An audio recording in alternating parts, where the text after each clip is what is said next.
வணக்கம். நான் உங்கள் தேவபிரான். டியூப் டோஸ்ட்டில் நம்ம இன்றைக்கி தொடப்போகிற சப்ஜெக்ட் ரயில்வே சம்மந்தப்பட்டது. நம்ம யாரையும் பின் பாயிண்ட் பண்ணி அலிகேட் பண்ணணுன்றது கிடையாது, குற்றச்சாட்டுன்னு கிடையாது. ஆனால் பெருவாரியான ஜனங்க சந்திக்கிற அன்றாட பிரச்சனைகள் பெரிய பிரச்சனைகளாக இருக்குது. அதை எப்படி யாருக்கு பூனைக்கு மணியை கட்டுறதுன்ற மாதிரி இருக்குது. நம்ம டியூப் டோஸ் சேனலே பூனைக்கு மணியை கட்டுவோம் அப்படின்ற மாதிரியான ஒரு முயற்சி. இப்போ ரயில்வேஸில் நம்ம என்னென்ன ப்ராப்ளங்கள் சந்திக்கிறோம். இவ்வளோ கோடி ஜனங்கள் மலை போல் நம்புறது ரயில்வேஸ். அதனாலேயோ என்னவோ ஸ்டேஷனுக்கு ஸ்டேஷன் மலையேற வைக்கிற மாதிரி பெரிய எவரெஸ்ட்டு ஏறுற மாதிரி ஸ்டெப்ஸு. இது லோக்கல் ட்ரெயின்ஸு கூட, இப்போ நம்ம ஆஃபீஸ் போகணுன்னா கூட நிறைய ஹார்ட் பேஷண்ட்ஸ் இருக்காங்க, வயசானவங்க இருக்காங்க, பெண்கள், குழந்தைகள், முட்டி வலிக்காரங்க, இப்படி ஸ்டெண்ட்டு வச்சவன், இந்த மாதிரி நிறைய பேர் கஷ்டப்பட்டு ஏறணும். அவங்களாம் ஏறி முடித்தவுடனே அங்கே மெடிக்கல் ஃபீல்டு இருக்கும்.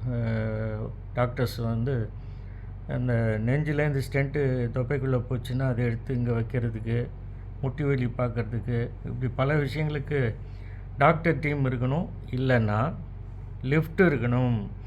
லிஃப்ட்டோ அல்லது எஸ்கலேட்டரோ இல்லை ரெண்டுமோ இருந்தால்தான் ஸ்டேஷனுக்கு ஸ்டேஷன், சின்ன ஸ்டேஷனோ பெருசோ, இது அவசியம் தேவை, அத்தியாவசிய செலவு. ரயில்வே நிர்வாகம் இதை கொஞ்சம் கவனத்தில் கொள்ளணும். அதாவது வயசானவங்க லிஃப்ட்டுக்கு வெயிட் பண்ணி அவங்க அதில் ஏறிடலாம். அதே மாதிரி இளைஞர்கள் எஸ்கலேட்டர் இருந்தால் அதில் ஏறி போகலாம்.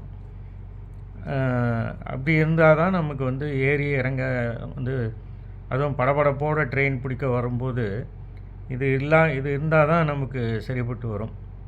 இதை மீறி எக்ஸசைஸ் மாதிரி ஏறினா தான் அந்த படிக்கட்டு ஏற முடியும்.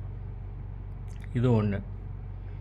ரெண்டாவது, இப்போல்லாம் அந்த ஸ்டேஷனில் நிற்கிற டைம் ரொம்ப கம்மியாக, அந்த இடைப்பட்ட ஸ்டேஷன்கள் இருக்கு பாருங்கள், அதில் 2 நிமிஷம் அவ்வளோதான் நிற்கிது.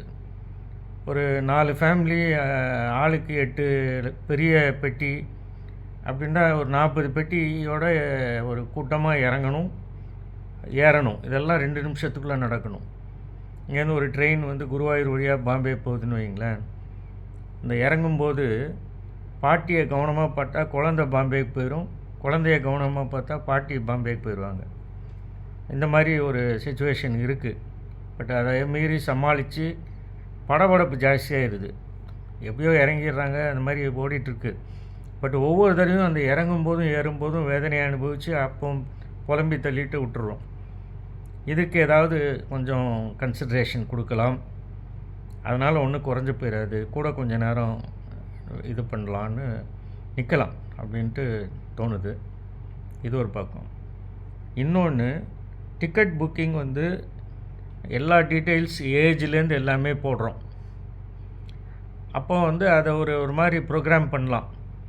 ஆனால் நீங்கள் ட்ரெயின் மூவ் ஆன ஒன்று பார்த்தீங்கன்னா, பாட்டி தாத்தாங்களுக்கெல்லாம் அப்பர் பர்த்து, இளைஞர்களுக்கெல்லாம் லோவர் பர்த்து, எல்லாம் அந்த மாதிரி சைடு லோவர் பர்த்துன்னு கிடைக்கும்.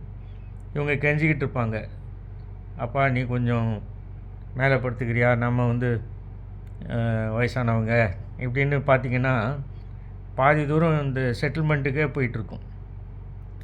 இதையே நம்ம ஒரு ஆட்டோமேட்டடாக அந்தந்த வயசுக்கு தகுந்த மாதிரி ஏற முடியுமா, இறங்க முடியுமா, லேடிஸு மேலே அப்பர் பர்த் ஏறுறது எவ்வளோ கஷ்டம், இதை எதையாவது கொஞ்சம் ஸ்ட்ரீம்லைன் பண்ணலாமே அப்படின்னும் தோணுது. இதெல்லாம் டெய்லி நம்ம சந்திக்கிற பிரச்சனைகள். ரயில்வேஸ் கொஞ்சம் மெனக்கெட்டால் இதெல்லாம் கொஞ்சம் இன்னும் நம்ம இந்த ஏஜ் ஓல்டு ப்ராப்ளம்ஸோடையே இருக்க வேணுமா, கொஞ்சம் பார்த்து செய்யலாமே ரயில்வேஸ். தேங்க்யூ. அப்புறம் சப்ஸ்கிரைப், லைக், ஷேர் பிடிச்சிருந்தா செய்யுங்க. Thank you very much.